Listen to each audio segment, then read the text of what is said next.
In 2018, my life felt like a movie on repeat. Waking up anxious, already dreading the day. I was stuck in a loop, uninspired at work, strained relationships, declining health. I lived in survival mode, reacting to life instead of creating it. My body was addicted to stress, my mind replaying the same limiting beliefs. I numbed myself with distractions, but the same thoughts and feelings always returned. Every decision was filtered through the weight of my past. Opportunities slipped by because I believed I wasn't enough.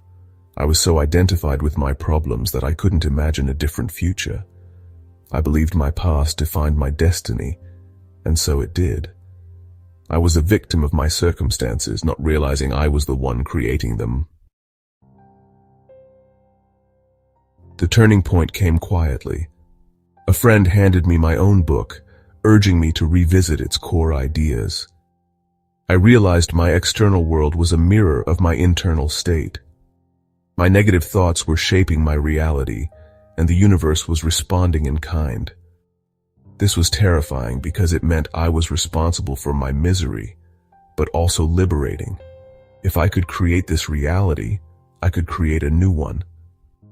I began observing my thoughts, noticing the unconscious scripts. I'm not good enough. It's too late. Nothing works out. These weren't just thoughts. They were deeply wired programs. By becoming aware, I could finally separate myself from them. The formula was clear. To change my life, I had to change my energy, my thoughts and feelings. I had to stop thinking and feeling like my old self and start embodying empowerment and abundance. The real work was moving from waiting for life to change me to changing myself to change my life. I was ready to begin. This was the start of becoming someone new. To build a new life, I had to let go of the old stories, especially the story of being a victim. That identity kept me small, blaming the world instead of taking responsibility. I had to let the victim die and write a new story of resilience and empowerment. Scarcity was another story I had to unlearn. I was always striving, never trusting. I needed to teach my mind and body what abundance felt like, letting go of the anxious overachiever. My worth wasn't tied to productivity or pleasing others. Letting go of these identities felt like a death, uncomfortable and frightening. My body craved the familiar emotions of guilt and anxiety, urging me to return to old habits. This is the hardest part, crossing the river of change when everything in you wants to turn back. But freedom was on the other side. I had to be greater than my body and my environment.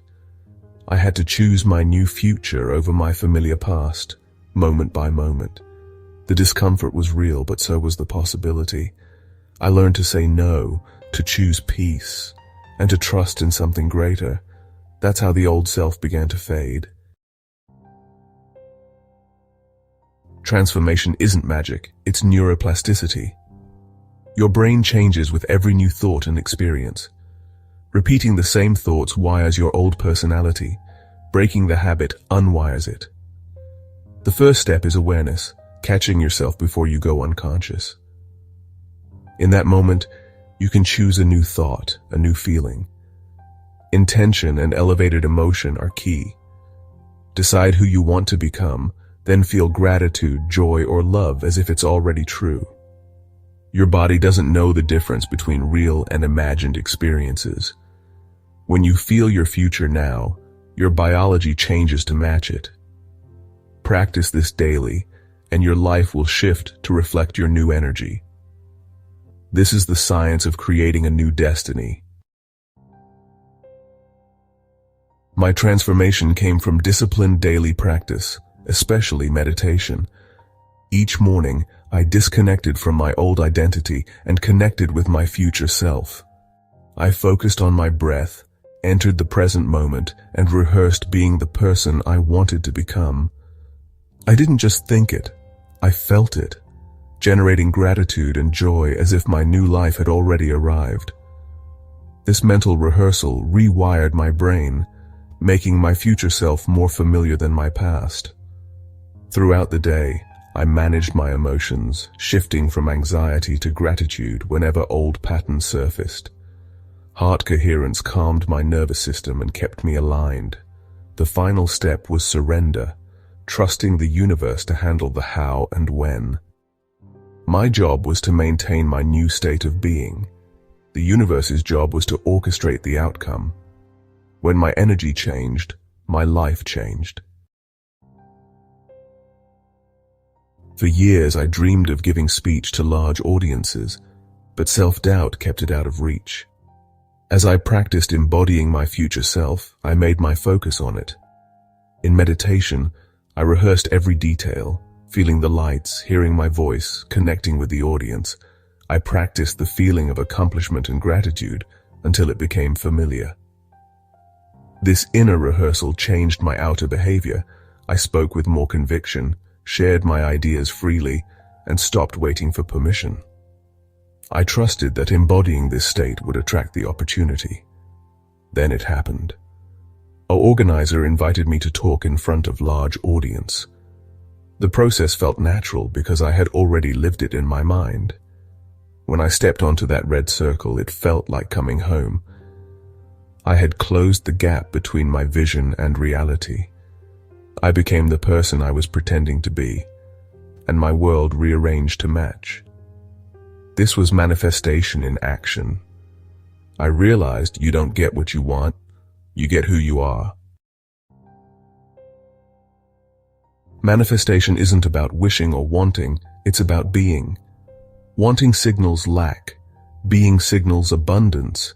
The universe responds to who you are, not what you want. To attract a new reality, you must embody the thoughts, feelings, and energy of that reality now. You can't create abundance from scarcity or love from unworthiness. The question isn't, what do I want, but who do I need to become? Practice feeling your future more than your past. Tune your energy to the frequency of your dreams. When you embody your future in the present, you attract it effortlessly. This is true creation. There's a version of you already living your dream life in the quantum field. This future self is whole, worthy, and abundant, calling you to step into your potential. To connect, you must create space, disconnect from distractions, and go within. Meditation becomes a meeting place with your future self. You can feel their emotions, see through their eyes, and download their wisdom. The more you connect, the more your present self changes. New choices, new confidence, new opportunities. Every day you choose, repeat the past, or answer the call from your future. Invest your energy in becoming someone new. Choose worthiness and abundance, even when your senses say otherwise. This is the hero's journey, from victim to creator. Your future self believes in you. All you have to do is believe in them and start walking in their direction.